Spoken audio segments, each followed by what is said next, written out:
Departamento de Sociologia e do Núcleo de Rádio e TV Universitárias. Parceria com o Marco Zero Conteúdo, Centro das Mulheres do Cabo, SOS Corpo, Centro Sabiá, Terral Coletivo de Comunicação, Centro de Cultura Luiz Freire. Esse programa fica disponível em nossa página do Facebook e no canal do YouTube. Acompanhe as nossas redes sociais, porque nós também divulgamos por lá muita informação que você não vê por aí. A música tema deste programa foi composta pela banda Diablo Motor. Programa Fora da Curva. A gente fala o que a maioria cala.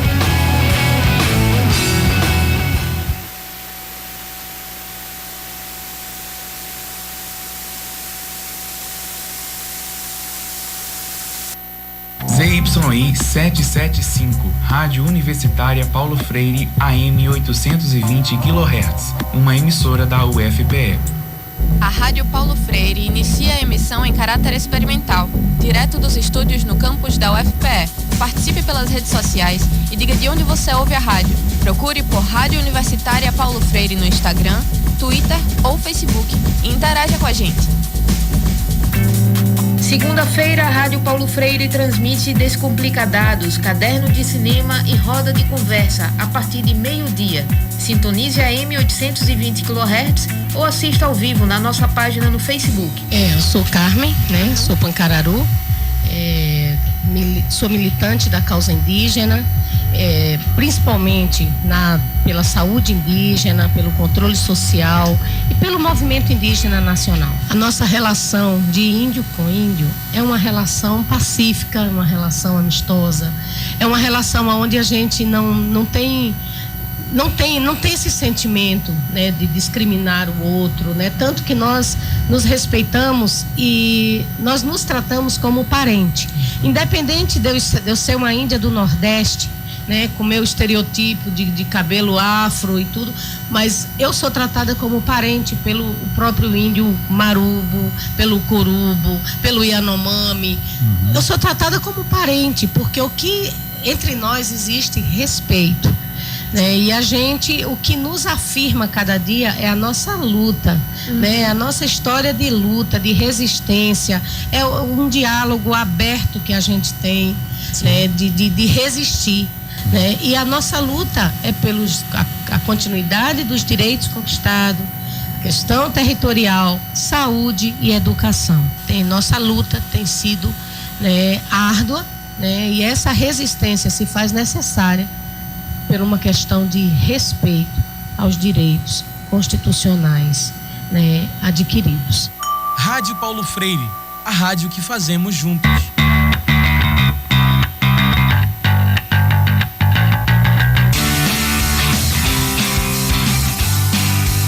A Rádio Paulo Freire apresenta Descomplicadados. O Descomplicadado hoje é uma reapresentação do programa do dia 11 de março, que entrevistou a fundadora do portal Pernambuco Transparente e discutiu a questão da transparência de informações públicas. Acompanhe com a gente e comente o que você está achando do programa nas nossas redes sociais.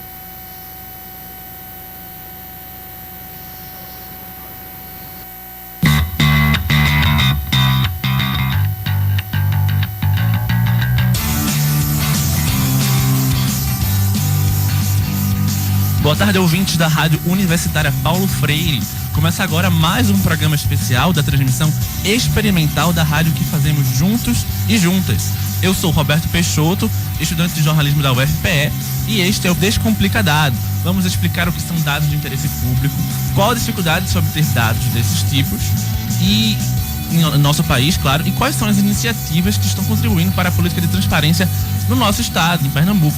Eu gostaria de lembrar você que está acompanhando o nosso programa que a nossa discussão aqui pelas ondas da Universitária 820 AM também vai ser reproduzida na nossa transmissão ao vivo no Facebook.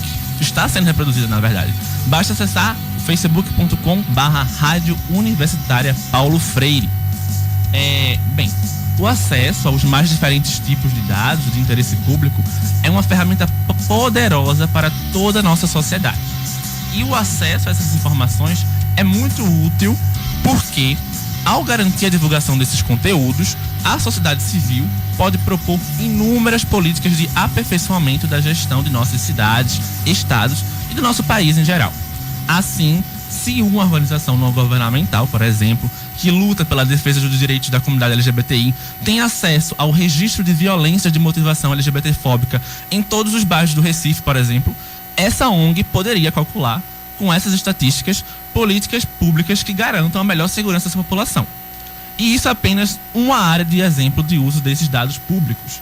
Entretanto, para que essas informações possam ser utilizadas para o benefício de todos nós, é preciso, claro, que esses dados estejam abertos, ou seja, quando uma informação estiver livre para acesso, uso, modificação e compartilhamento.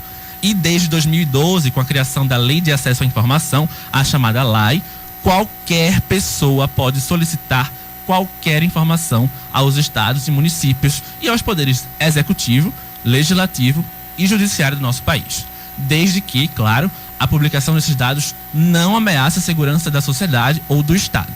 E o que isso significa é que qualquer pessoa pode ter acesso a informações produzidas por todos os órgãos públicos do país.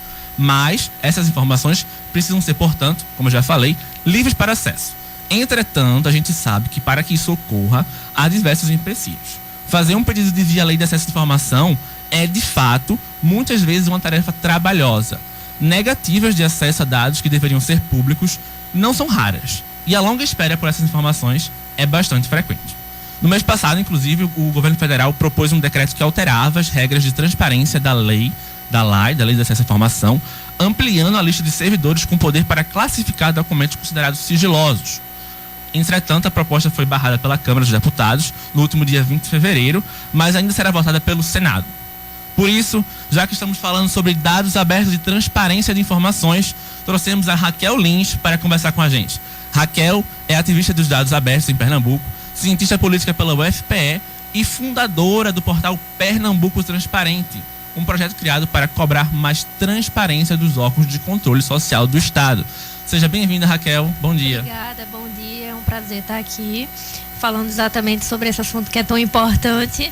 E eu acho que está no, vamos dizer assim, no ápice, vamos dizer assim. As pessoas estão cada vez mais preocupadas em entender mais sobre transparência, né? Assim, no contexto que a gente está vivendo de crise política, crise econômica. Eu fico feliz pelo menos por esse aspecto. Eu acho que hoje em dia todo mundo tem algum grau de interesse em saber, aprender um pouco mais sobre transparência. Sim, e a gente fica feliz em receber você. Obrigada. Aqui.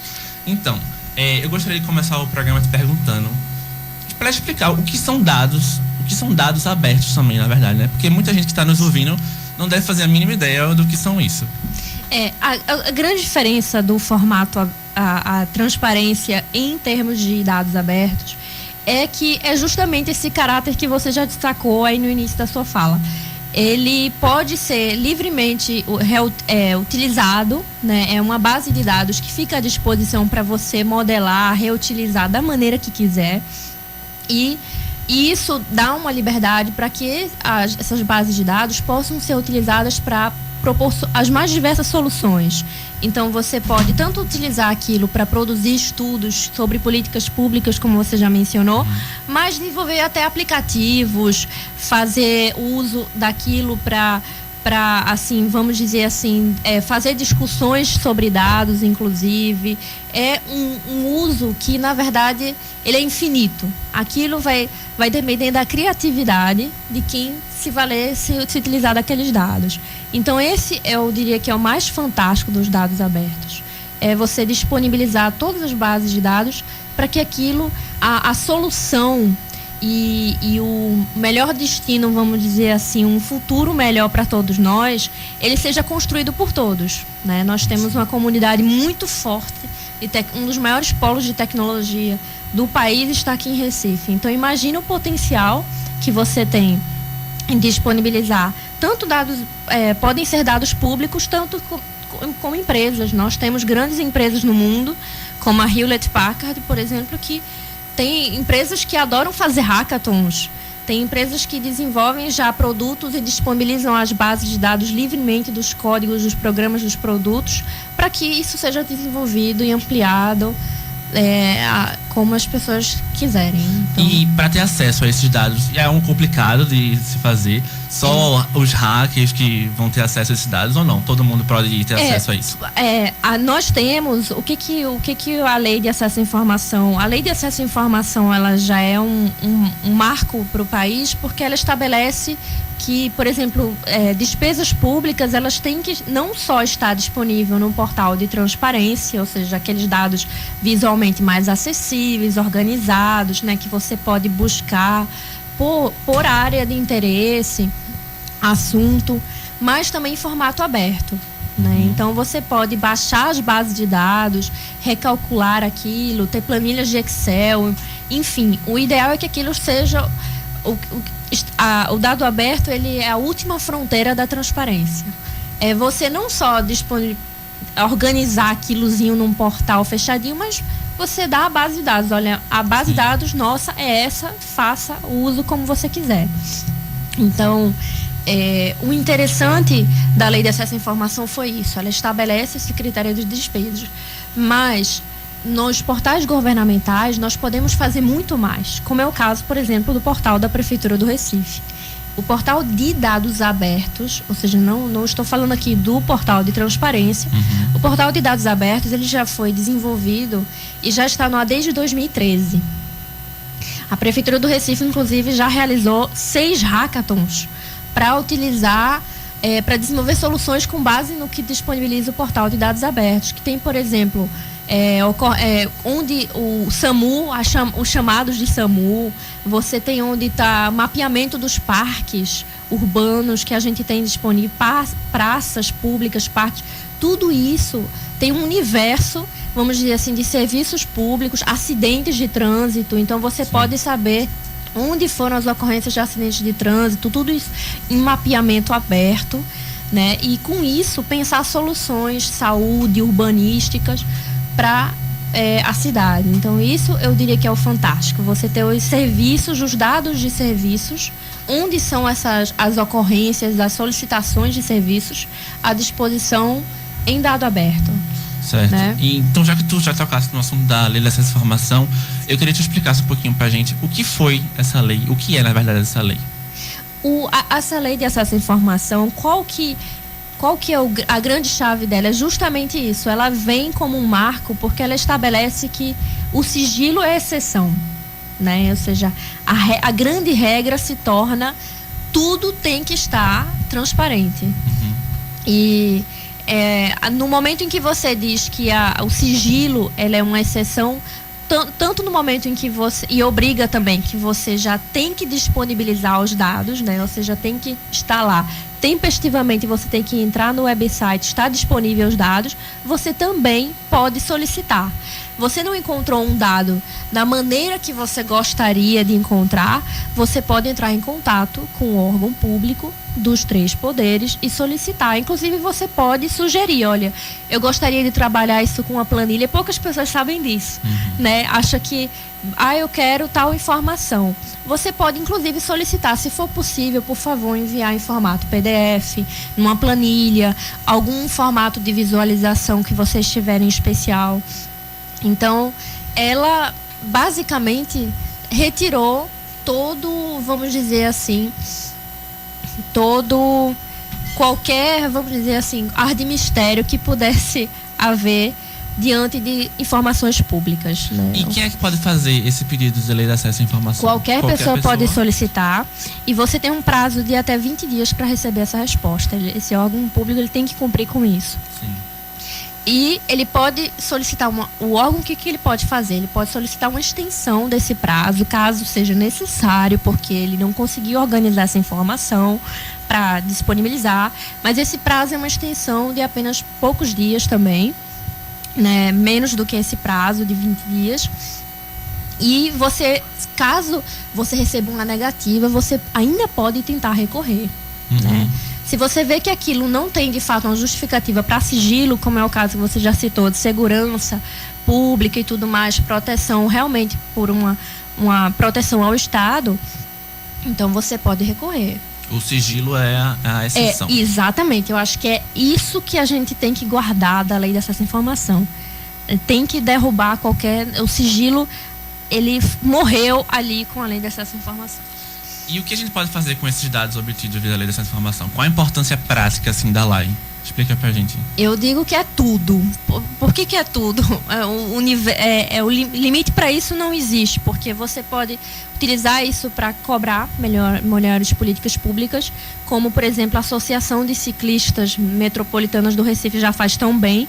Eles, inclusive, são recordistas de pedido. Amiciclo, já fizeram mais de 300 pedidos de acesso à informação somente à Prefeitura do Recife. Exatamente para fazer relatórios, discutem orçamento, tudo com base nas informações que recebem. E com isso eles apontam, olha, existem gastos que são feitos e que não justificam que a gente tendo uma política de plano diretor cicloviário para ser cumprida, ele seja realizado. A gente, inclusive, tem um depoimento deles que vamos escutar no segundo bloco do programa. Joia. Pode continuar. E então, eu acho que o uso para fiscalizar, cobrar melhores políticas públicas, para você sugerir também, criar, eu acho que o formato aberto, ele ainda é mais fantástico, porque você cria aplicativos. Nós temos aplicativos fantásticos já desenvolvidos aqui na cidade, inclusive no próprio, a gente vai falar isso em breve, que é o Open Data Day.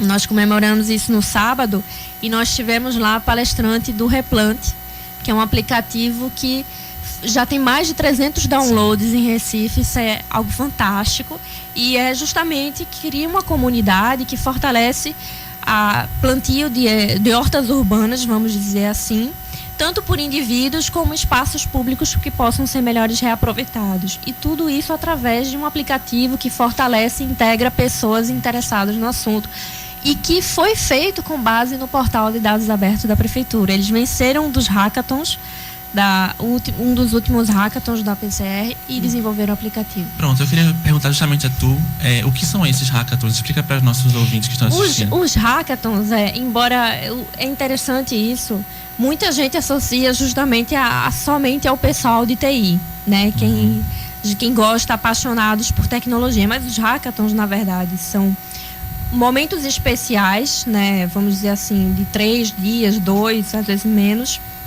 que é um momento de sinergia em que você junta pessoas de diversas formações, são cientistas sociais, curiosos, gente que está apaixonada ali pelo tema do hackathon. Nós temos uma tradição de hackathons aqui em Recife muito grande, então são diversos temas. Se o hackathon for sobre mobilidade, aí junta quem gosta de discutir urbanismo, arquitetos, engenheiros.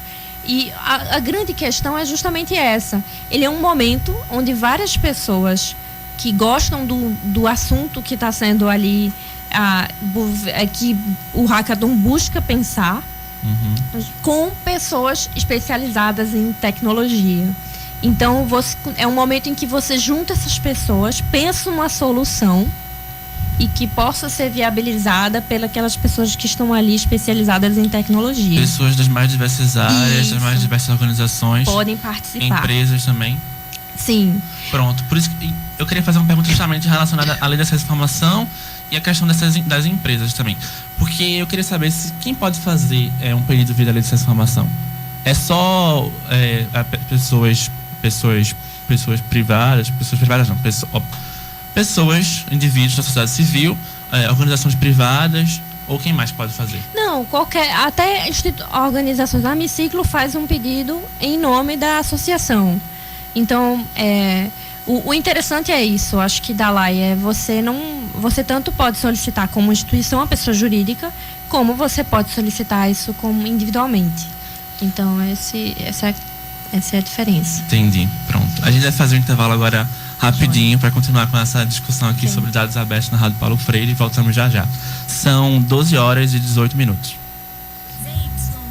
775, Rádio Universitária Paulo Freire, AM 820 kHz, uma emissora da UFPE.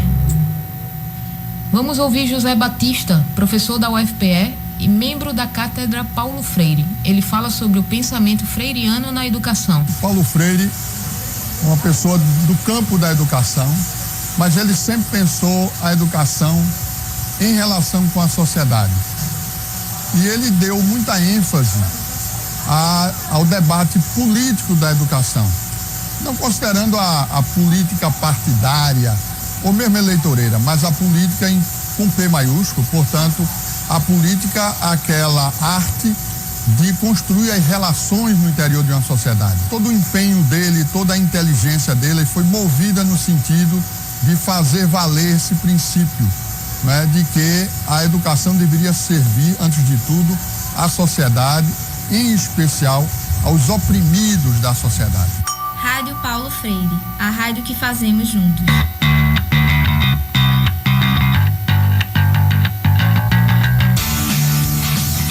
Estamos de volta aqui na 820 AM com o programa Descomplicadados.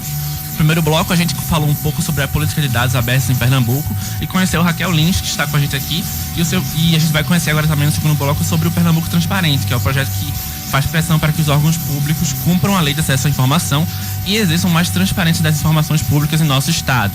E eu queria lembrar que você também pode acompanhar essa discussão através das nossas redes sociais. É só acessar @Rádio Paulo Freire no Instagram e @Paulo Freire UFPE no Twitter. No Facebook é só procurar por Rádio Paulo Freire. Como a gente já ouviu hoje aqui no nosso programa, na conversa que a gente está tendo com Raquel, a lei de acesso, em tese, é simples, né? Qualquer cidadão ou organização pode solicitar a qualquer órgão público informações sobre a gestão dessas esferas governamentais. Mas, na prática, como já conversamos, quem pede enfrenta muitos problemas. O Guilherme Jordão, representante da Associação Metropolitana de Ciclistas do Grande Recife, a Ameciclo, que trabalha pela melhoria da mobilidade urbana aqui na capital, conhece bem esse drama. Então, vamos ouvir o depoimento dele.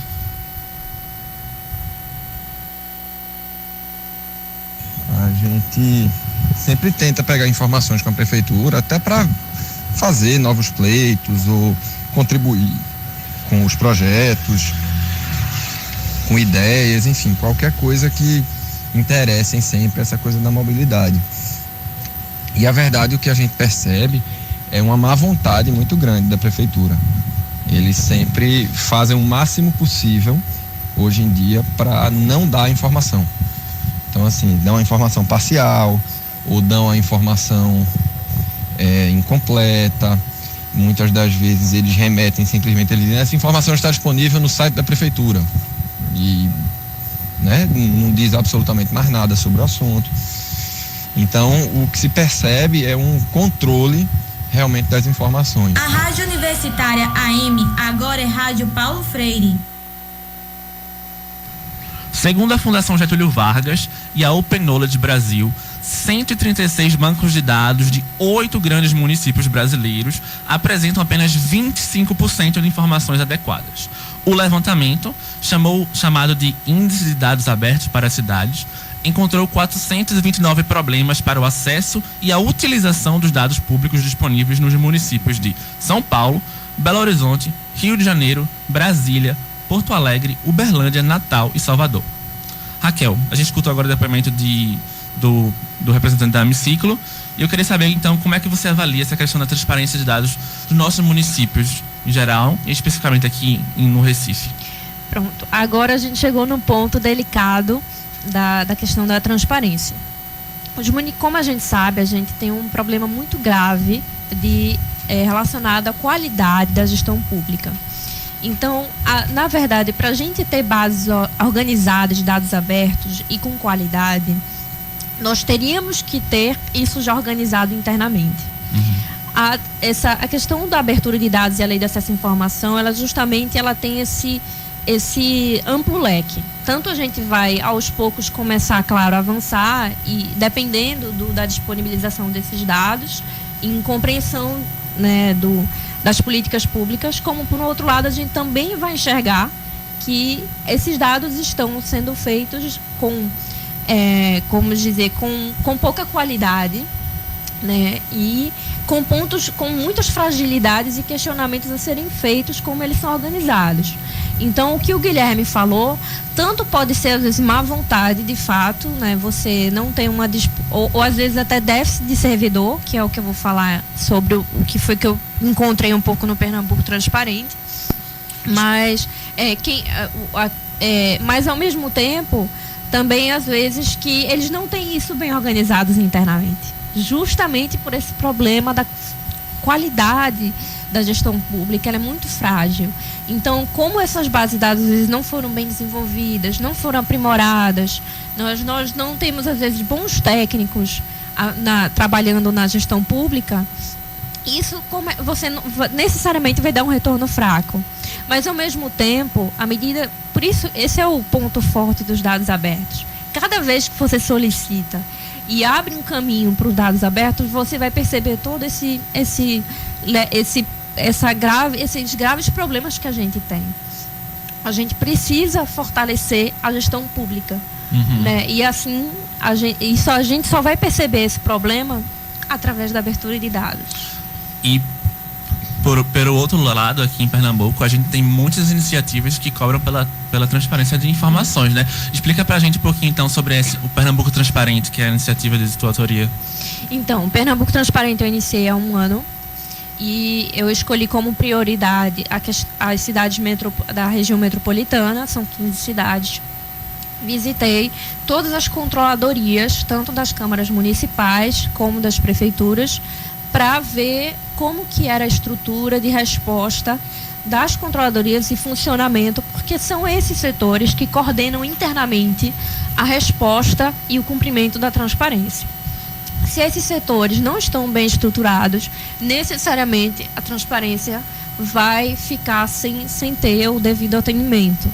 Então, pelo Pernambuco Transparente, como eu sou cientista política e também especialista na área de gestão pública, eu encontrei realmente uma situação muito delicada, porque nas câmaras municipais, praticamente as controladorias estão muito mal estruturadas.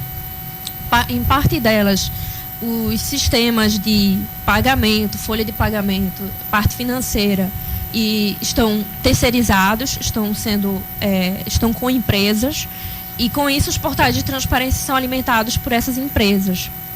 E aí fica muito difícil você exercer o próprio servidor da Câmara, que está na controladoria, não exerce muitas vezes o devido acompanhamento de como está a alimentação do portal de transparência.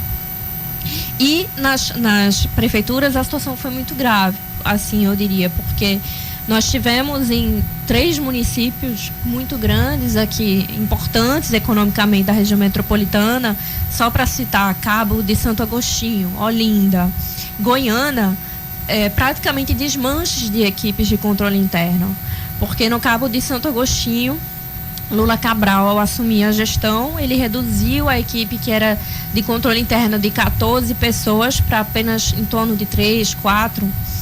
Hoje a equipe de servidores de controle interno de um município com o porte do Cabo de Santo Agostinho é de 3, 4 servidores.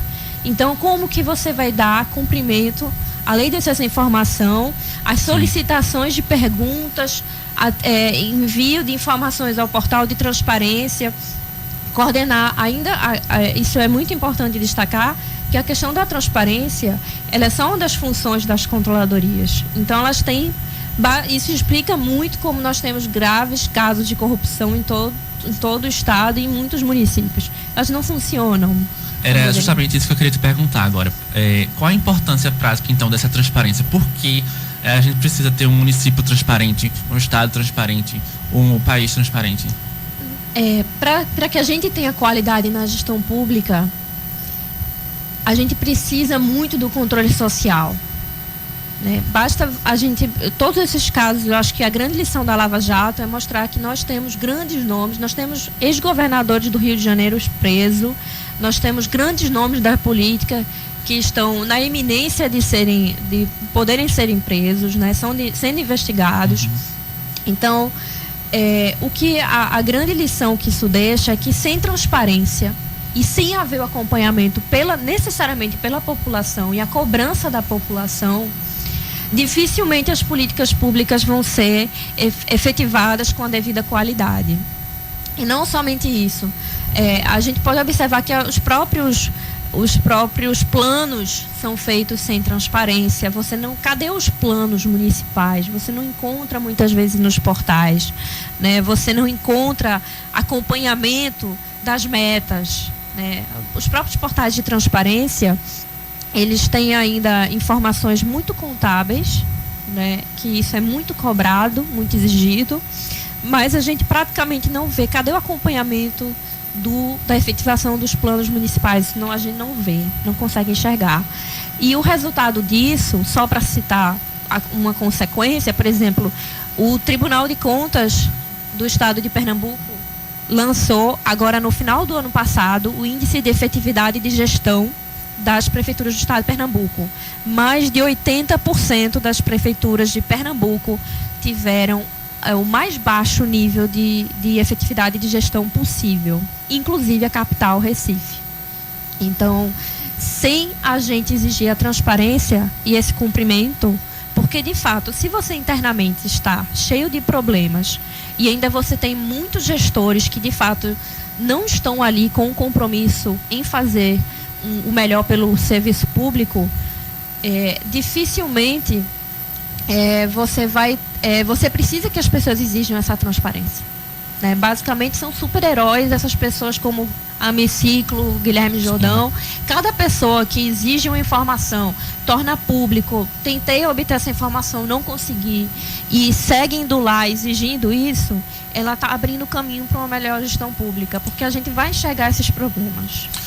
Infelizmente a gente já está nos aproximando do final do programa, mas antes de terminar eu queria fazer uma última pergunta para tu. O que é que tu acha que a gente precisa fazer para melhorar a transparência de informações e dados abertos no nosso estado, no nosso município, enfim, no nosso país em Primeira geral? coisa, usar os portais de transparência e as bases de dados abertos. Infelizmente, nós temos tecnologia, em nível federal, nós temos bases fantásticas, disponibilizações fantásticas, inclusive com gráficos. No estado de Pernambuco, nós temos uma ferramenta de controle incrível e rara, que é o portal Tome Conta, disponibilizado pelo... Tome Conta? O portal Tome Conta do Tribunal de Contas. Para vocês terem ideia, todo o envio, toda a prestação de contas feitas tanto pelas prefeituras como câmaras municipais se disponibiliza no portal Tome Conta, e ainda você pode buscar fornecedores. Sabendo o nome de uma empresa que fornece um serviço, você pode digitar lá na área de fornecedor e encontrar um mapa onde ela está oferecendo serviços no estado de Pernambuco. Isso é uma plataforma fantástica, inclusive, para combate à corrupção. Então, no Recife, por exemplo, apenas 24% da população já utilizaram alguma vez o portal de transparência. Então, de nada adianta a gente ter excelentes já ferramentas de transparência. Imagina que é fantástico você, sem sair de casa, com o uso do celular, poder usar, encontrar informações públicas e você não fazer esse acesso. Isso é algo que outras gerações não tiveram, um privilégio que elas não tiveram. Então, e eu recomendo o seguinte: você não precisa ser um super fiscal. Use o portal de transparência para fiscalizar aquilo que você gosta. Se você gosta de educação, se você gosta de saúde... Todo mundo pode usar. Isso, todo mundo pode usar. Use, vá no dia a dia buscando, e você vai ver. Uma vez que você faz o primeiro acesso, você gosta de descobrir o dado, de encontrar e saber, mata a sua curiosidade sobre algo, e aquilo te estimula um segundo, um terceiro...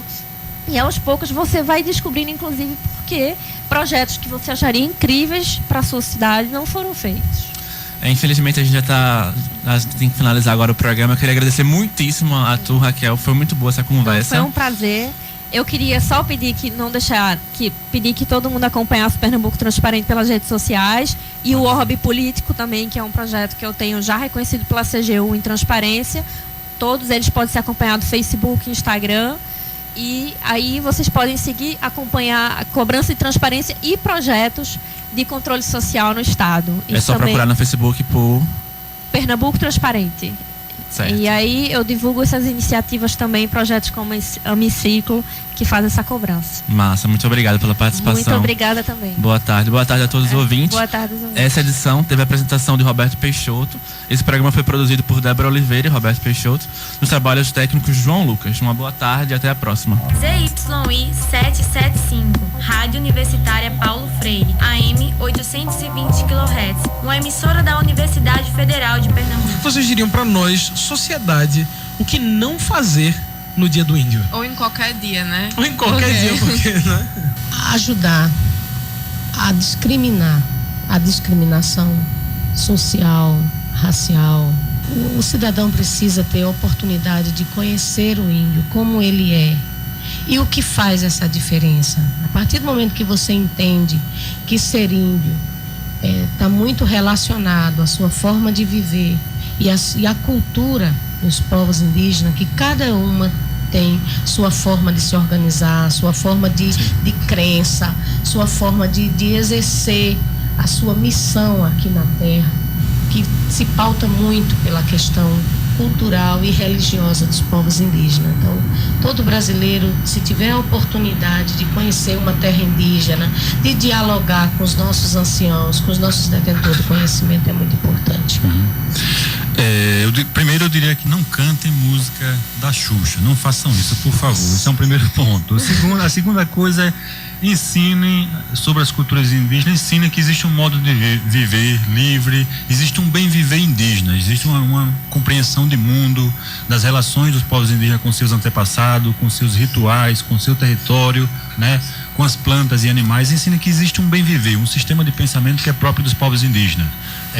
Falar sobre o processo histórico também é interessante, falar sobre um processo histórico de perseguição, de expoliação de territórios indígenas, começar isso desde cedo, levar essa didática, essas dores que os povos do processo de colonização infligiu sobre as populações indígenas. Eu acho que isso é muito importante, começar desde cedo fazer essa fala, né? Não digam que os índios viviam, que os índios caçavam, que os índios pescavam. Os índios vivem, caça e pesca dentro das suas terras. Então os índios vivem no presente. E lutam, e vão para a universidade, estão em diferentes espaços, e podem vestir o que quiserem, e lutar, né? Enfim. Perfeito. Rádio Paulo Freire, a rádio que fazemos juntos.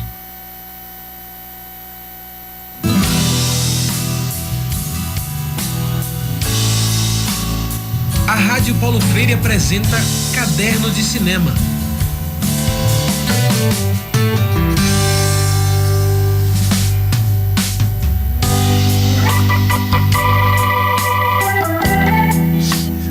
Boa tarde a todos e todas que sintonizam agora a Rádio Universitária Paulo Freire 820 AM. Eu sou João Lucas, aluno do curso de Rádio, TV e Internet da UFPE, e você está ouvindo a programação experimental da Rádio Universitária Paulo Freire. Está começando agora o Caderno de Cinema, o programa que a gente fala um pouco sobre o circuito de cinema alternativo daqui do Recife.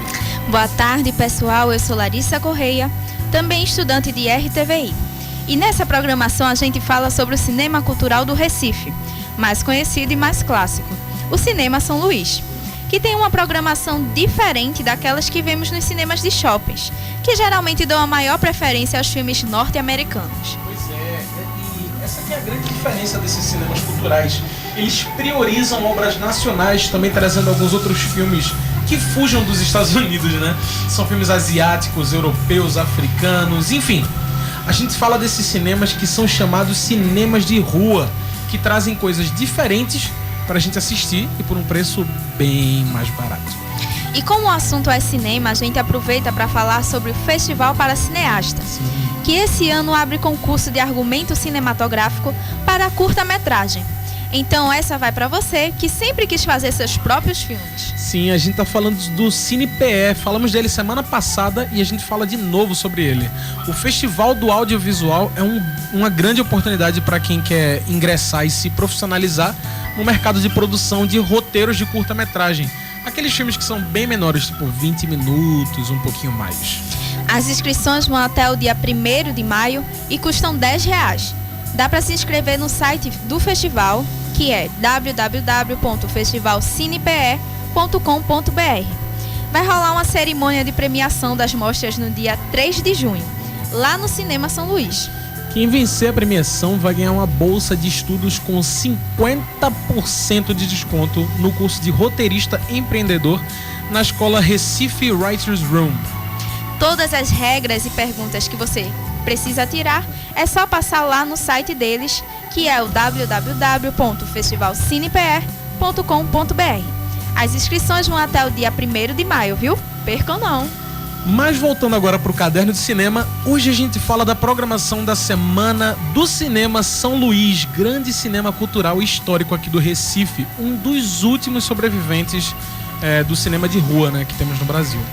Para quem ainda não conhece ou não sabe muito bem do espaço de lá, o Cinema São Luís foi inaugurado em 1952 e só em 2008 foi tombado como monumento histórico pelo governo do estado de Pernambuco. É um cinema muito bonito por dentro, com aquele sentimento clássico do que é um cinema. Cadeiras vermelhas, uma sala bem ampla, cadeira em 2 níveis, de 2 andares, né? Para quando ele é utilizado como cine-teatro. A sua marca autoral são os vitrais maravilhosos e coloridos, que ficam dos lados da tela. Uma obra da artista plástica Aurora de Lima. Esse cinema é muito bonito.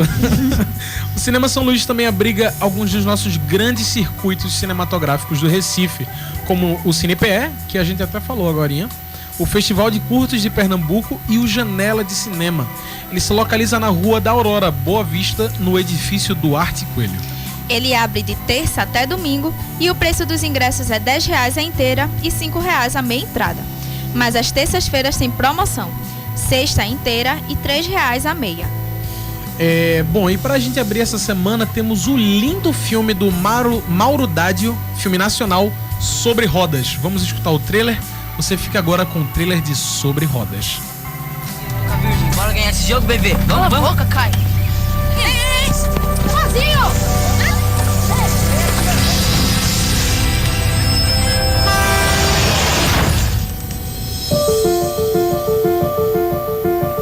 Classe, esse é o Lucas e agora está de volta aqui com a gente. Seu pai é legal? Meu pai é firmeza demais. E o teu? Ele viaja bastante. Opa, esse aqui eu conheço. Lembrei onde eu já vi esse caminhão. Ele tá sempre parado lá no restaurante da Estrada Velha. Ele... Quanto tempo uma bicicleta leva pra fazer 16 quilômetros numa estrada de terra? Depende. O que tem nessa estrada?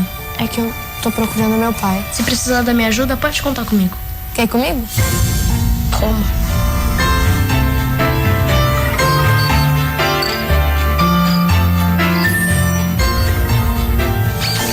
Esse tonto do seu pai. É você nessa foto? É da polícia, menina? Acha que é ele? Ele é feio demais pra ter uma filha bonita igual a você. Bebê é tipo videogame. A gente só precisa achar o jeito certo pra passar de fase. Acho que eu vou encontrar meu pai. Sei lá, Laís. Acho que de vez em quando a gente procura o que não dá pra achar. E você quer achar o quê?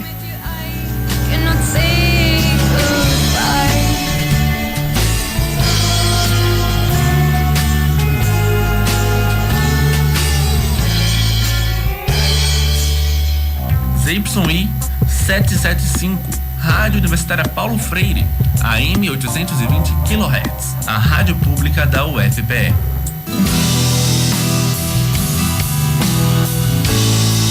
Rádio Paulo Freire, a rádio pública da UFPE. Você está com a gente acompanhando o Caderno de Cinema. E acabamos de ouvir o trailer do filme Sobre Rodas, que está em exibição essa semana lá no Cinema São Luís. Pessoal, a gente lembra vocês que estamos em transmissão ao vivo lá no Facebook. Sim. Se quiser comentar alguma coisa, participar com a gente, é só procurar por Rádio Universitária Paulo Freire, UFPE. A gente está com esse mesmo nome também no Instagram, no Facebook e Twitter. Segue a gente e participa do Caderno de Conversa. Sim, você pode mandar mensagens e comentários sobre o filme que a gente lê eles por aqui, tá bom? E por falar no Facebook, a gente lembra também que esses trailers que você ouviu conosco estão todos disponíveis aí no nosso Facebook, nos comentários da live. Sobre Rodas é uma ficção brasileira dirigida por Mário Dado e lançada em março deste ano, que conta com a história de amizade entre o menino Lucas, que acaba de se recuperar de um acidente que deixou ele numa cadeira de rodas e agora está voltando para a escola, e a menina Laís, que sonha em conhecer o pai que abandonou ela quando ela ainda era pequenininha. Eles começam a ficar bem amigos e compartilhar as histórias e tristezas deles. É aí que eles decidem partir numa aventura para descobrir onde o pai de Laís pode estar, já que eles inesperadamente conseguem uma pista. Quando eu vi o trailer desse filme, inclusive se você quiser ver, vai lá no nosso Facebook, eu achei tão bonitinho. Eu também achei. Não é aquele tipo de filme que, sei lá, morreu assim com o tempo. Sabe? Aquele filme que é infantil, filme pra criança. Ele é livre, inclusive, se você quiser levar seu pirraia. E ele é um filme muito bonitinho. Ele me pareceu ser bem sensível, sabe? Ao tocar nos assuntos. Sim, essa coisa de sobre rodas, colocar o menino que é cadeirante e tal, já traz muita coisa pra história. Muita coisa que a gente geralmente não vê. E é como tu tava comentando antes da gente entrar no ar, que agora a gente tem muito filme infantil brasileiro que é só um glamour, assim, enorme. Deixar a criança automaticamente, um adulto, só que ainda pequeno. Sabe como é que é? Meio que tentar transformar uma criança num adulto. E esse filme, ele quebra totalmente isso. Quebra totalmente essa ideia de querer deixar uma criança madura. É só um filme, é uma história, uma aventura de criança. Eu achei isso tão legal. O trailer me lembrou um pouco as vantagens de ser invisível. Eu acho que é essas conexões que a gente faz do nada, assim, porque não tem muita coisa a ver. Mas eu acho que é mais por tentar mostrar que o caminho é o mais importante, sabe? Sim, pronto. Porque as transformações vão acontecer no caminho e não quando eles chegarem lá. Não é tipo, o objetivo não define esse filme. É mais tudo que tá ao redor, né? Eu achei tão legal. Eu sei lá, eu gostei muito desse trailer. E é como eu tava falando, eu tava lembrando, tu falasse que lembrou de as vantagens de ser invisível. Eu lembrei de outro totalmente diferente, que é Ponte pra Terabitia. Passava assim, simplesmente toda semana na TV. E é ótimo, é um filme ótimo. Sabe que é só uma aventura de criança. Sabe? Eu achei isso muito legal. Esse filme vai passar lá no Cinema São Luís nessa terça-feira, de 2h30 da tarde. Passa lá e assiste e depois diz pra gente o que você achou do filme. E seguindo com o nosso caderno de cinema, a gente fala agora sobre os filmes um filme de tripla nacionalidade, colombiano, francês e brasileiro, Los Silêncios. Bora ouvir um pedacinho do trailer?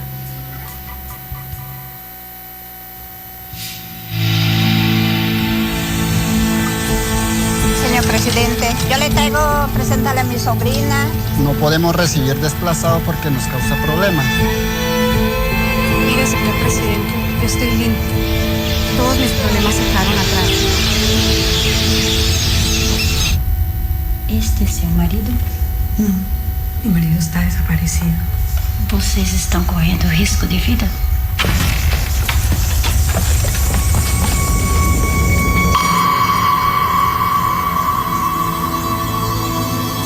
Tu abuelita ya te ha contado sobre los fantasmas de acá de la isla.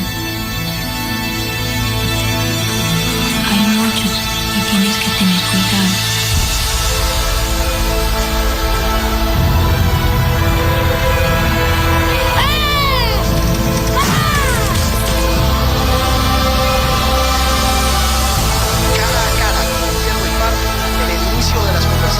Acá en La Habana. Me parece justo que usted tenga que vivir una guerra en carne propia con esa ilusión de encontrar el ser querido. ¿Dónde está? Estamos todos en el mismo lugar, muertos. ¿En serio creen ustedes que ese dolor se le quitaría a uno?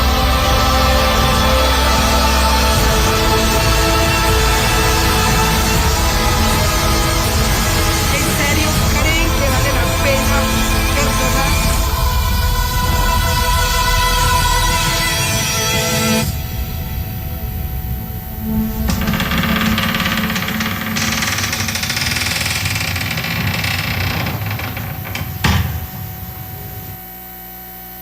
A Rádio Universitária AM agora é Rádio Paulo Freire.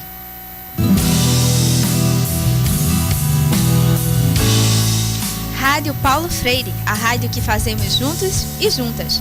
Você está acompanhando o Caderno de Cinema. E nesta edição, a gente fala sobre a programação do Cinema São Luís, lá no centro do Recife.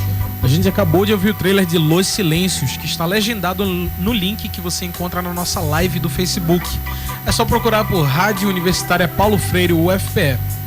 Los Silêncios é uma obra dirigida por Beatriz Segner num drama colombiano, né?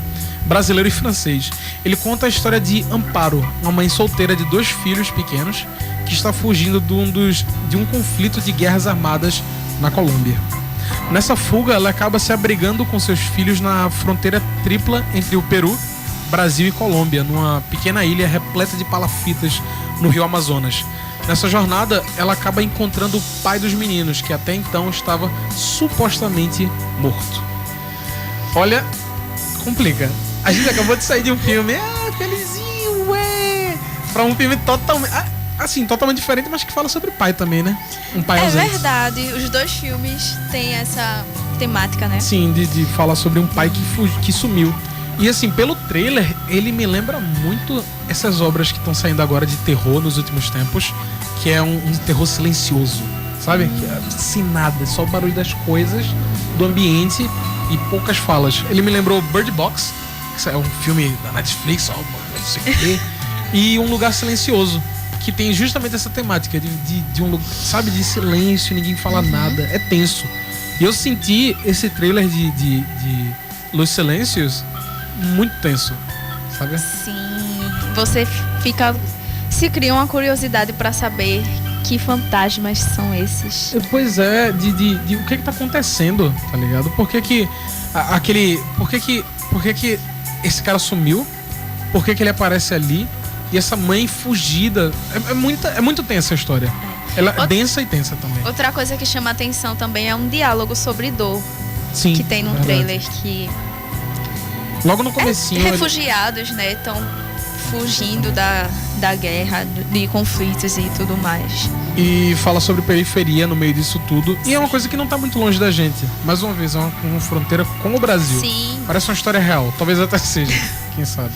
Eu achei bem pesado. Esse filme vai passar lá no São Luís nesta terça-feira, de 4h05, de tardezinha. Não levem seus filhos para esse filme, ao contrário do anterior, que era livre. Esse daí é mais pesado, tá? E seguindo a programação, agora a gente fala sobre outro filme nacional. Dessa vez um drama meio cômico, intitulado Horácio. Filme de Matias Manguinho. Então, Horácio é um filme bem cômico, com um pouco de drama, que fala sobre várias figuras variadas da vida que, por coincidência ou azar, acabam se cruzando na cidade de São Paulo, cada uma delas mais complicada que a outra. É tipo um jogador sem talento, uma prostituta azarada, um capanga à procura de amor, um chefe autoritário e sua filha, e o laço de todas essas pessoas com um único cara, um contrabandista idoso, que fica desesperado ao descobrir que o seu capanga não ama ele. Então, bom, é isso. A verdade é que o Horácio é apaixonado pelo seu capanga. Sim. Mas tem... Assim, são várias coisas acontecendo ao mesmo tempo, né, nesse filme. Ele é cheio de núcleo. Inclusive, o Horácio mantém a filha em cativeiro. Sim. Caraca, esse filme eu achei muito esquisito. Esquisito não pra bom, sabe? Eu não curti. Eu não gostei. Eu achei que ele é muito genérico. E quando você acaba colocando o personagem demais, você não tem como aprofundar nesses personagens. Porque, como eu falei, são muitos núcleos, é muita coisa acontecendo. Tem Horácio, que é um contrabandista idoso, mas que também coloca a sua filha em cativeiro. Como assim? Onde? Por quê? Sabe? Então, esse filme ele é bem confuso, bem atrapalhado e tem muito personagem. Temos que assistir. Eu acho que sim. Eu achei que ele também acaba sendo meio genérico com os personagens e acaba reforçando os estereótipos. Sim, sabe? Com certeza. Do personagem gay, é totalmente estereotipado. E de personagens comuns, sabe? Parece uma novela compilada num filme. E não uma novela boa. Uma novela ruim. Não gostei muito não. Mas se você quiser também, assim como a gente, tirar as dúvidas pra ver se esse filme vale a pena ou não, Horácio passa no São Luís essa terça-feira de 5h50 da tarde. E na quarta, de 7h30 da noite. Classificação indicativa de 16 anos. E essa semana a gente ainda tem um filme lindo, brasileiro e cultural.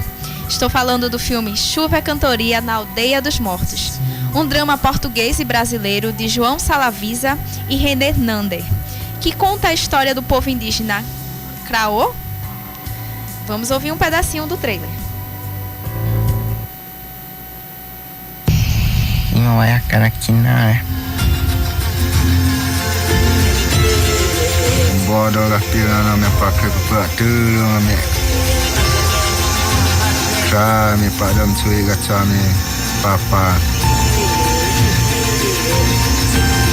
Tirando minha papa, tirando a tonga faca não. Nai quạt rơm kêu mình muốn này đàn mà nhậu khi này.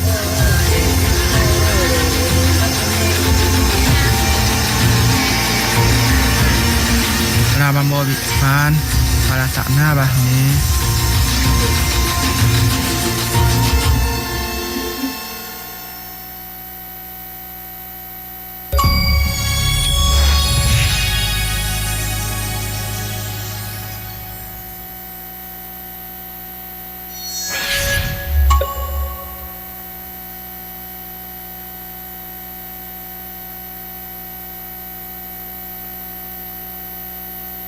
Rádio Paulo Freire, a rádio que fazemos juntos.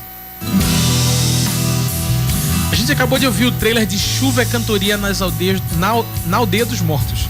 Filme que conta a história de Ijank, um jovem indígena do povo Krahô, de Pedra Branca, interior do Brasil. Ijank um dia surpreendido pela visita do espírito de seu pai já falecido, e então se sente obrigado a organizar uma festa de fim de luto, uma comemoração tradicional de sua comunidade. A gente acompanha essa jornada espiritual dele e daqueles que estão ao seu redor. Esse filme, eu achei ele tão bonito. Igualmente. De fotografia ao texto dele também. Sim. Ele chega num momento perfeito. A gente acabou de sair do Dia do Índio. Só que Dia do Índio é todos os dias, sabe? É muita discussão que a gente... Ainda estamos no mês dedicado às conversas e discussões Exatamente. Acerca de um tema que a gente sabe tão pouco, sabe? A gente sabe muito pouco em relação a isso. E é muito importante que a gente tenha filmes que tragam essas pessoas, os nativos, que falem suas próprias histórias. Sim. Sabe? Eles são os protagonistas do filme em todos os momentos. Perfeito. E isso eu achei muito lindo. É um filme que é muito bonito. Ele conta essa história espiritual. Ele traz um pouco disso, que é muito importante. É você normalizar isso, para as pessoas saberem que isso existe, isso acontece, essas pessoas estão ali. Sabe? Sim. Eu achei isso muito legal.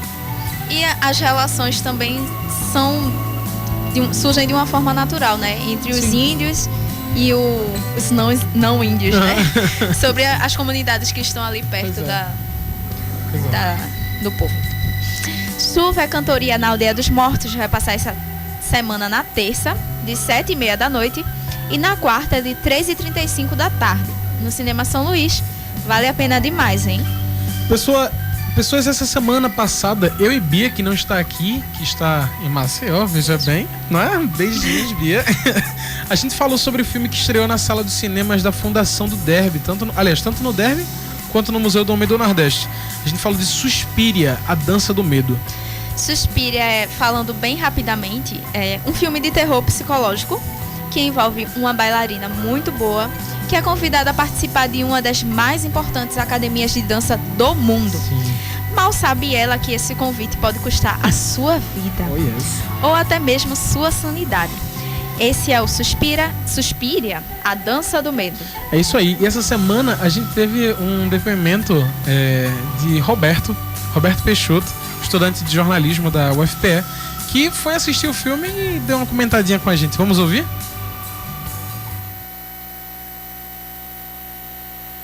Então, Suspiria é um filme que é um remake de um filme italiano que conta a história de uma bailarina americana que ela faz intercâmbio para uma academia de dança em Berlim da década de 70 mais ou menos, lá durante a Guerra Fria. Aí ela chega na Markus-Tanz, nessa academia, e no mesmo dia que ela chega lá, ela descobre que uma dançarina de lá, uma dançarina bastante experiente, a Patrícia, ela tinha desaparecido misteriosamente. E esse é só um dos mistérios que envolvem essa academia de dança. E Suzy, a intercambista, ela, assim que ela chega na academia, ela já percebe isso, ela já sente que aquela academia tem uma atmosfera diferente. Só que, pra ser bem sincero, esse é um filme que eu não entendi, mas eu não acho que a gente pode chamar um filme, classificar ele como um filme ruim por causa disso, porque muitas pessoas que assistiram comigo não entenderam. Mas eu acho que é daqueles filmes que a gente precisa assistir 1, 2, 3 vezes, sabe? Não pra entender, porque não é impossível você entender um filme.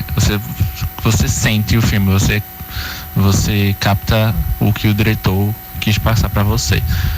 Você tem a sua interpretação, sabe? Mas fora isso, eu acho que uma coisa bastante legal a respeito desse filme é a interpretação de Tilda Swinton, ou as interpretações dela, vamos dizer assim, porque ela você tem que prestar atenção bastante nesse filme para o papel de Tilda Swinton. Eu tô falando assim porque eu não quero dar spoilers, mas reparem nos atores. Essa é a minha dica, e reparem na atuação de Tilda. Rádio Paulo Freire, a rádio que fazemos juntos. Olha aí, pessoas, a gente agradece a participação de Roberto. Muito obrigado pelo depoimento. Já deu mais vontade de assistir de repente aí, né? Vamos lá, ele trouxe mais algumas camadas para esse filme. E se você tiver alguma coisa para falar com a gente, falem. É muito fácil. Entra no nosso Facebook, Instagram, Twitter e procura por Rádio Universitária Paulo Freire UFPE. Comenta com a gente qualquer coisa. Participa. Pessoal, eu sei que o papo tá bom, mas está acabando o caderno de cinema desta semana. A gente agradece a vocês que nos ouviram até aqui e a gente segue com a programação experimental da Rádio Paulo Freire. Esse programa foi produzido por mim, João Lucas, e com a minha locução e de Larissa Correia. Nos trabalhos técnicos, Catarina Polônio. Tchau e até o próximo Caderno de Cinema.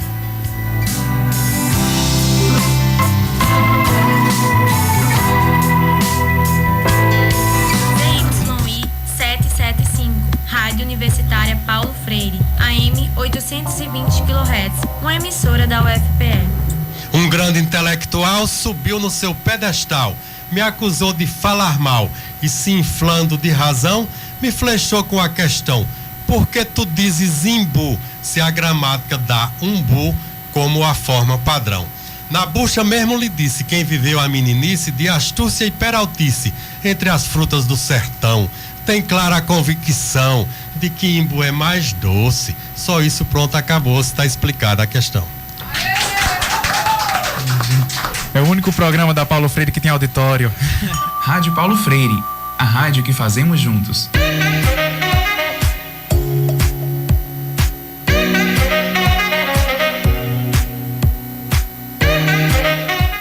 Rádio Paulo Freire apresenta Roda de Conversa.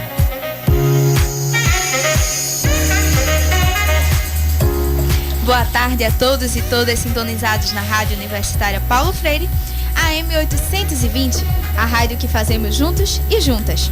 Eu sou Larissa Correia e você está acompanhando agora a Roda de Conversa. O tema de hoje é música. Então, estamos aqui no estúdio com João Lucas. Oi. E Roberto.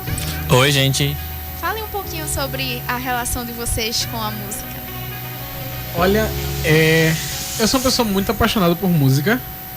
Nunca estudei, assim, formalmente música, nunca fui pra, sabe, conservatório, essas coisas. Mas eu não consigo me imaginar sem música, sabe? Sei lá, tá atrelado, assim, comigo. Eu não consigo sair de casa sem estar ouvindo alguma música, alguma coisa do tipo. Sou muito apaixonado por música.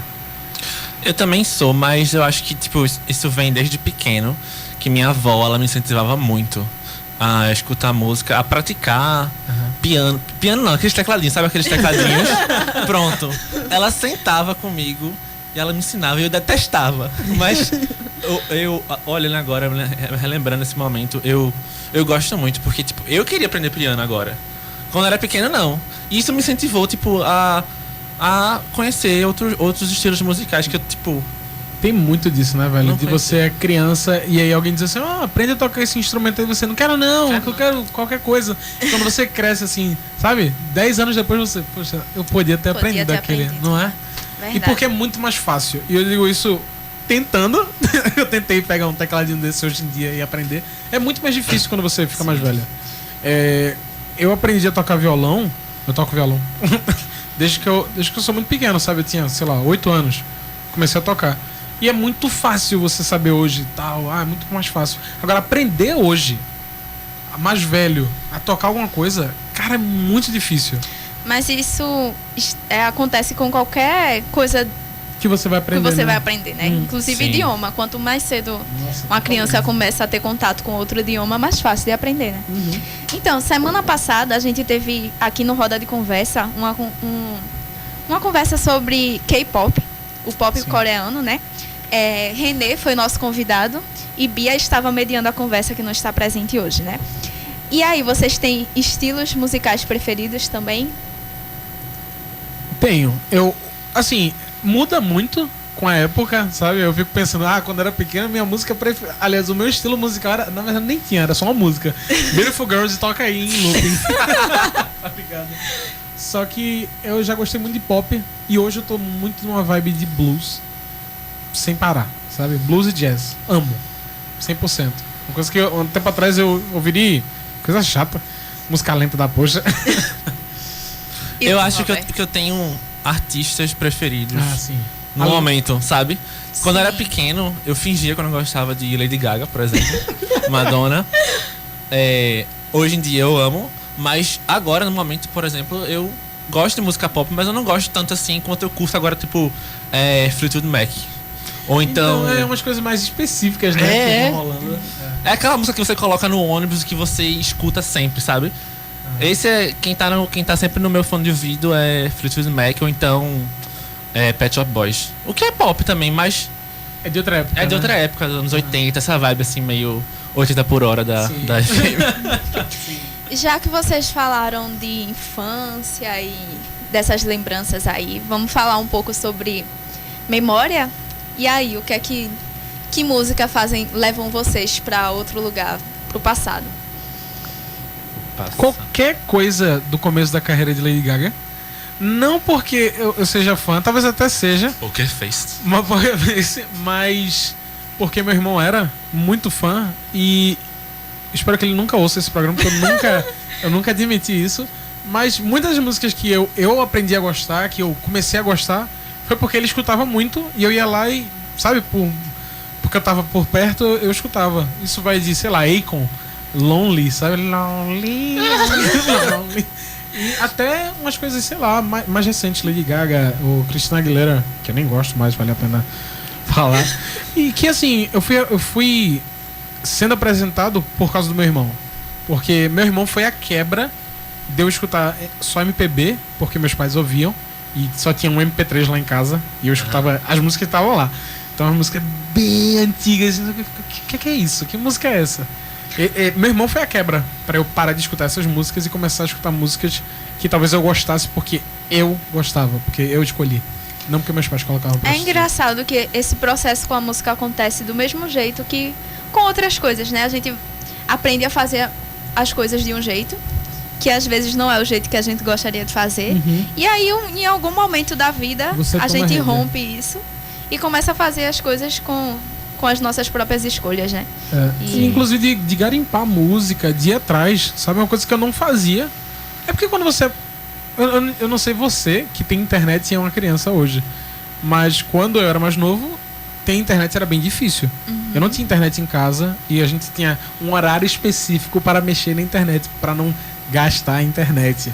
Sábado à tarde, 2 horas da tarde. Sábado à tarde, 2 horas da tarde, domingo até todo 3. Dia. Então é 1 hora de internet. O que você vai fazer? Eu vou baixar a música ou vou jogar? Vou jogar. E você, Roberto? Fala aí. Eu acho que tem esse negócio dos momentos também, como o Joey falou. De Lady Gaga, por exemplo, eu me lembro muito de um filme que eu fui ver com meus amigos, Percy Jackson, o primeiro, Ladrão de Raios, que tem a famosa cena de Poker Face lá, quando eles entram em algum lugar, no cassino e tal. E eu falei, nossa!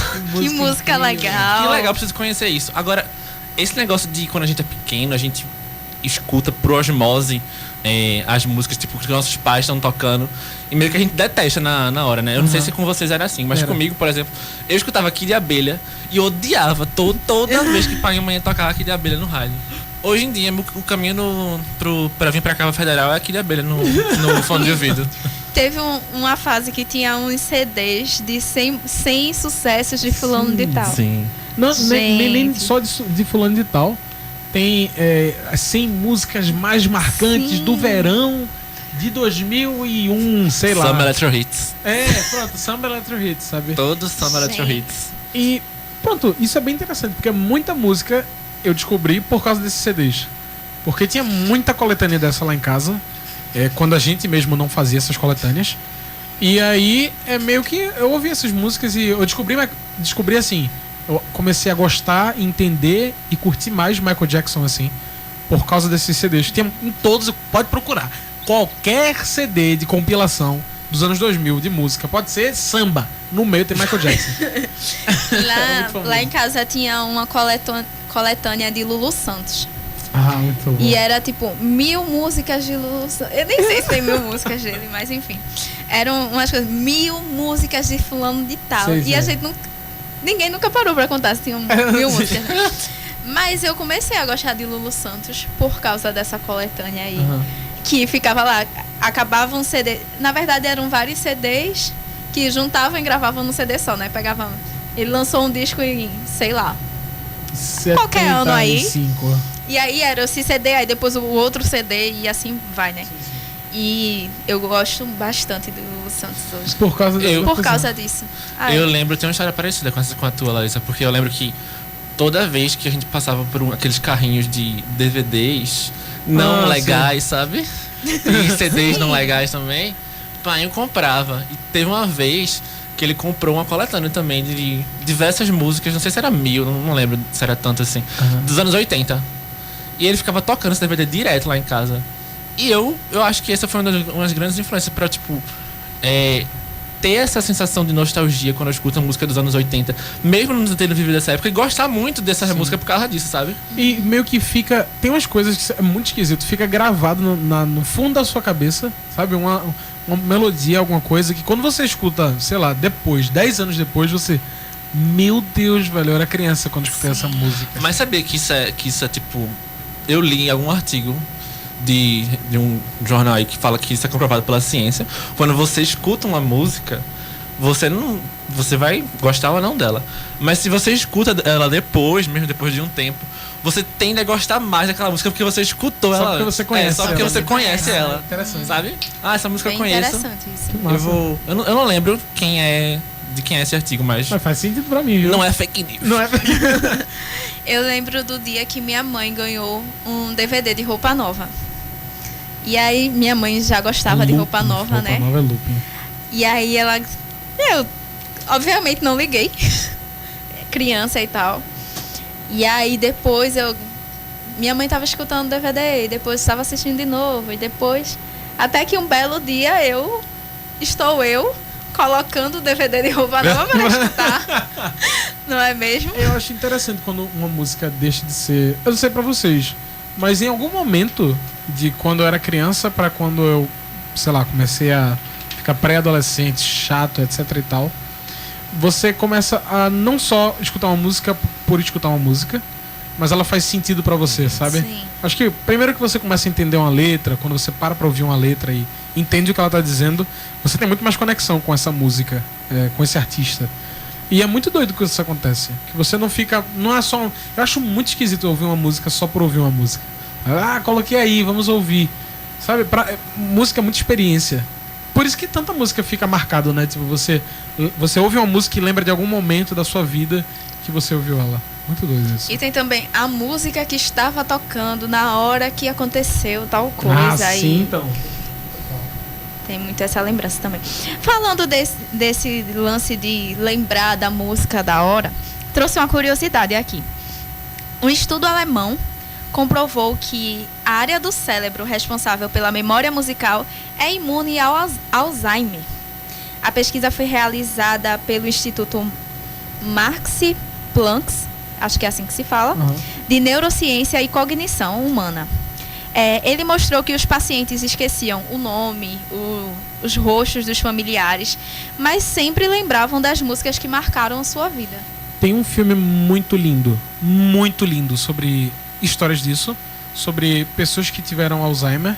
E Alzheimer é uma doença que destrói memórias. Se você sabe, não tem o tratamento é bem específico, é bem difícil você conseguir uma recuperação disso. E tem um filme muito lindo chamado Alive Inside, Vivo por Dentro, que conta a história de pacientes que tiveram Alzheimer, que têm Alzheimer, e colocaram músicas do passado deles para eles escutarem. E é um filme lindo, porque quando a música começa a tocar, eles simplesmente... Uns começam a dançar, outros começam a chorar, outros começam a lembrar, assim, vividamente de momentos. Ele fala, eu lembro dessa música, eu tava numa como é que é? Uma uma festinha, etc e tal. E é muito interessante. Porque são pessoas que estavam num estado muito ruim, de tipo, quase abandono. Tem alguns que estavam abandonados dentro de hospitais. E simplesmente a música conseguiu despertar alguma coisa dentro deles, sabe? Alguma memória da vida deles. Isso é muito lindo. Qual é o nome do filme? Alive Inside, Vivo por Dentro. É muito Uma indicação de filme aí pra essa semana. No Roda de Cinema. no Roda de Cinema. Outra coisa que eu queria falar também é sobre algumas músicas que o compositor tem. Quando ele escreve a sua obra, né, tem o sentimento dele e aquilo que ele queria falar. E a gente escuta e pensa que foi qualquer outra coisa totalmente diferente daquilo. Não, eu acho que ele escreveu isso porque assim, assado. E aí tem até aquelas polêmicas, né? Vamos entrevistar fulaninho de tal agora pra saber o que ele quis dizer com essa música. Aí o cara, eu não quis dizer nada. Tava comendo uma pizza aí. Acontece às vezes, né? E aí, vocês conhecem alguma música assim? Eu acho que quase toda música que eu escuto, assim, que tipo, tem outra interpretação. Cada um tem a sua interpretação sobre a música que você tá ouvindo. Música é bem subjetiva, né? E isso é bem interessante porque tem um site chamado Genius. Não é? O Genius Lyrics, que tipo, pega letra de música, coloca tudo lá, a letra toda, e comentários. Não, isso aqui fulaninho quis dizer que quando ele estava passando por tal época, ele estava falando. E às vezes é só uma pessoa aleatória do mundo que foi lá e escreveu isso e a galera, é claro que é isso. Mas não tem ninguém comprovando que é aquilo. Música é um plano muito subjetivo. É que nem o Roberto falou, cada um tem sua interpretação da música. Às vezes você escuta uma música, escuta inclusive errado a letra, mas pra você é outra coisa. Ela quis dizer outra coisa. Tem até casos de música que estava na prova do Enem e aí a resposta da questão era tal, mas o compositor disse que ele não quis dizer aquilo e aí tem toda essa burocracia e tal, né? Tem uma música de Tim Maia, aquela, né? Gostava tanto de você. Sim. Que muitas vezes todo mundo acha que é uma história de amor, uma desilusão amorosa e tudo mais, mas na verdade ele fez a música pra filha dele, que ele tinha acabado de perder. Eita. Essa é a história da música. Eu não sabia. É pesado. Que triste. Tim Maia tem muito dessa de música sobre trabalho, etc e tal, que a galera, que música animada. Não, ele tá falando sobre drogas. Verdade. Tem muitas músicas assim dele também. E outra coisa também, sobre essa parte da gente tomar música pra vida da gente, né, e tal. Eu tenho um exemplo, uma música, pra não dizer que eu não falei das flores. Sim. É uma música de protesto, né, da ditadura militar no Brasil. E pra mim é uma das melhores lembranças da infância. De música. Como isso é louco, né? Como outra época, outra música. Outra coisa totalmente diferente. Tem muito disso de música de protesto, músicas que marcaram gerações. Pink Floyd, por exemplo, tem The Wall, né, que é um dos álbuns mais famosos, que é um protesto enorme. Pra mim era uma música que meu pai gostava. Meu pai gosta dessa música, eu também gosto. E você vai ouvindo sem nem saber por que tá ouvindo, e pra você é outra coisa, só um rock legal. Até depois você conhecer a história e perceber que não é bem isso que ele quis dizer. E sobre essas músicas que você carrega pra sempre, a gente acabou de sair do caderno de cinema, eu lembro muito de música de filme, por exemplo. O Roberto tinha falado sobre Percy Jackson, e é só uma música dentro de um filme, né? Mas eu fico pensando, tem tanto filme, sei lá, os filmes da Pixar, por exemplo, que você leva música pra sempre. Uma música que pode ser bem bestinha. Titanic também. Titanic. Pois é, que Titanic é interessante, porque se a música tocar, você imediatamente sua cabeça vai lhe transportar pra dentro do filme. Pro filme. E essas músicas de desenho, o Joey falou dos filmes da Pixar, Disney, filmes musicais e tudo mais. Aquelas músicas que a gente grava e aí quando escuta, se transporta também, né, pra aquela época aí. Que a gente se sabe de cor até hoje, né? 15 anos depois do filme, se tocar a música, a gente sabe de que filme é. Bem interessante isso. Eu gosto muito de musical, inclusive.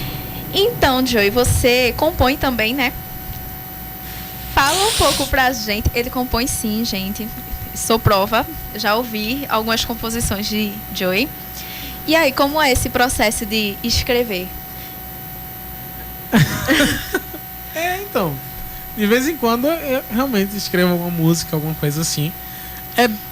O processo é bem simples, inclusive. É, sei lá, uma música que começa como uma poesia e depois vira uma música, sabe? Tipo, primeiro eu vou lá e escrevo alguma coisa, pode ser só uma história, depois eu vou lá e lapido um pouquinho e acaba virando música. É muito... Eu não paro pra... hoje eu vou escrever uma música, sabe? É uma coisa que de vez em quando vem, aí você vai lá e anota, aí deixa lá guardado por um ano, aí depois você, eita, tem esse negócio aqui que eu escrevi 5 anos atrás, deixa eu ver o que é, sabe? Aí você vai lá e coloca alguma coisa. Porque é outra... A música que eu escrevo, as poucas músicas que eu escrevo, elas são só trechos de algumas histórias, sabe? Alguma coisa que eu vivi, alguma coisa que eu passei. Mas eu fico pensando, por exemplo, meu irmão, ele compõe porque ele compõe, sabe? Porque ele quer fazer música, etc e tal. Pra ele é outra experiência. Eu acompanho de longe ele fazendo, né? Tipo, do quarto dele. São horas e horas só pensando numa música, porque o tempo tem que ser bom, a música, o sentimento da música que ele coloca é outra coisa. Porque as músicas dele são bem animadas, com instrumental e tal. É bem diferente. Roberto tem alguma experiência de... Eu não tenho não, mas eu queria saber de Joey, se teu irmão, ele te influenciou bastante, tipo, a aprender sobre música, querer tocar. Eu acho que nesse ponto foi justamente o contrário. Porque quem começou a aprender sobre música, a tocar instrumento, etc e tal, fui eu. Ele não queria. Ele, inclusive, protestou pra não ter, tá ligado? Por que eu tenho que ter? Só porque eu não tenho? Aula de violão, etc e tal. E aí, mas depois é que ele começou a pegar esse violão e tal, eu comecei a ensinar alguma coisa pra ele poder pegar também. E é bem diferente, sabe? Porque pra ele prefere ir no teste, no erro e acerto, do que porque ele sabe de uma teoria, de alguma coisa. É bem diferente, você... Sabe, a experiência, pra ele é muito mais experiência com música, você experimentar e errar, acertar ou não, do que você vai lá e já pensando no que você vai fazer.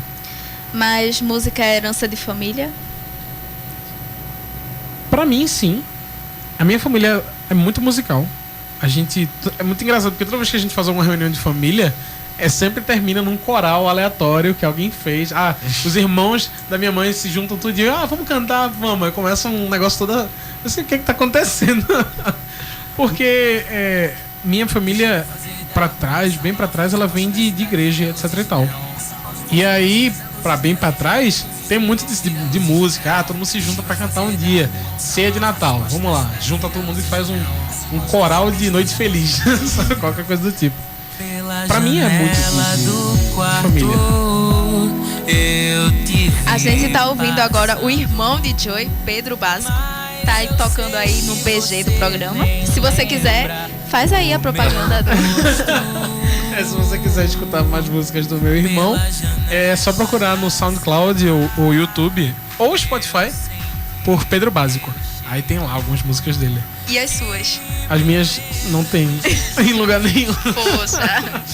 E Roberto, na tua família também tem algum histórico de música ou só todo mundo gosta e... Eu acho que na minha família todo mundo curte fora minha avó mesmo, somente ela que ela tentava aprender, na verdade, a tocar piano. E depois que ela começou a aprender a tocar piano, ela queria passar isso pra gente, pros netos. Ela tentou fazer uma... que legal. Agora, Joey falou um negócio interessante, que ele falou que toda vez na família dele, ele se reúne e eles estão sempre cantando. Mas isso não é só na família de Joey. Porque toda vez que a gente se reúne com o Joey, ele tá sempre cantando alguma música. Ou então a gente sempre liga um karaokê, por exemplo, na casa dos amigos da gente, começa a cantar alguma coisa. A música tá sempre presente onde é que Joey tá. Isso é... Olha que interessante. Eu não tenho muito isso de herança de família e tal. Por parte de pai, temos algumas pessoas que tocam muito bem, mas não tenho tanta proximidade. Eu não sei tocar absolutamente nada. Vamos dizer que eu consigo bater palma no ritmo certo. Olha aí. Mas a minha relação com a música veio mais pela dança. Eu danço eu brincava de dança desde sempre. E aí a gente sempre, eu e minha prima Natália, beijo pra Natália, a gente sempre escolhia as músicas que a gente ia dançar. E aí a brincadeira da gente era dançar. E aí eu tenho muitas memórias também de músicas, a música que foi de uma apresentação tal, que eu gostei muito e assim, sabe? Ligadas à dança. E é uma experiência totalmente outra, né? Não é como se você cantasse, é mais você expressar a música através da dança. É muito doideira. Tem a música com a dança, pelo menos pra mim, tem algumas fases, sabe? Primeiro, a gente conhece a música que a gente vai dançar, né? Depois a gente passa a odiar a música, porque você ensaia todos os dias 500 vezes aquela música, escutando, repetindo. E aí depois que passa todo esse processo, né? Depois que tem a apresentação e tudo mais, que você se desligou daquele momento, daquele coisa de tá ouvindo, o circuito. Acabou a música, vamos de novo. Aí fica esse saudosismo, né? De essa foi música foi tão legal, essa apresentação e tudo mais. Eu acho que eu tenho isso no processo de aprender a tocar algum instrumento. É isso. Que eu ficava, horas e horas. Eu não gosto de fazer isso, é horrível. Mas depois que eu aprendi a tocar uma música, eu ficava, nossa, que legal. Isso é muito legal. Eu fiz isso aqui, tá ligado? É muito engraçado que eu tenho uma turma na cultura inglesa de alunos com música. E tem muito disso, sabe? Tipo, a primeira vez que a gente vai aprender uma música, aí todo mundo ouvindo a música e, é legal essa música. Aí a segunda vez, vamos ouvir de novo. De novo? De novo. Aí depois, vamos mais uma vez, eu não aguento mais. Um mês depois, poxa, a música como tortura. Aquela música era tão legal. Temos sabe? aqui outro tópico já, né? Que é a música para aprendizagem de outros idiomas, né? É verdade. Se usa muito a música como um recurso para ensino mesmo de outros idiomas e... É a curiosidade, né? Quando você escuta uma música em outro idioma, você vai procurar a letra da música, você já tá aprendendo, nem que seja o básico, algumas palavrinhas. Quando você tá acompanhando aquela música lá no letras.mus. Então, o tempo da gente tá acabando e para encerrar a gente queria que vocês indicassem alguma música aí para os nossos ouvintes. Eu indico meu irmão. De novo, gente. Eu indico meu irmão, mas assim, se for para indicar alguma banda, eu indico fortemente Gnarls Barkley. É bem difícil. Gnarls Barkley. Tem músicas lindas, letras lindas. E eles entraram no hiato de 10 anos. Eles estão voltando agora. Indico fortemente. Roberto? Eu indico o que eu tô curtindo agora, que é Pet Shop Boys. Qualquer álbum deles, vai escutar qualquer álbum deles, vai conhecer a história deles, que é excelente. Então, gente, esse foi o Roda de Conversa de hoje. Voltamos na próxima segunda-feira com mais um Roda de Conversa. Nós somos estudantes de Rádio, TV e Internet da UFPE. E jornalismo. Roberto é aluno de jornalismo. E esse programa teve trabalhos técnicos de Catarina Polônia. Sozinhos, dançando, eu e você. Eu queria que você aparecesse por aqui, me buscasse pra sair, me levasse para o centro pra passar um tempo, baby. Você pode me guiar pela pista, me levar, me dizendo as direções, conduzindo devagar. ZYI 775, AM 820 kHz. Rádio Universitária Paulo Freire, uma emissora da UFPE. E nós estamos recebendo a professora de teatro da UFPE e doutora em fonoaudiologia, Rosemary Martins. Uma pergunta que é até um pouco complicada de responder. O que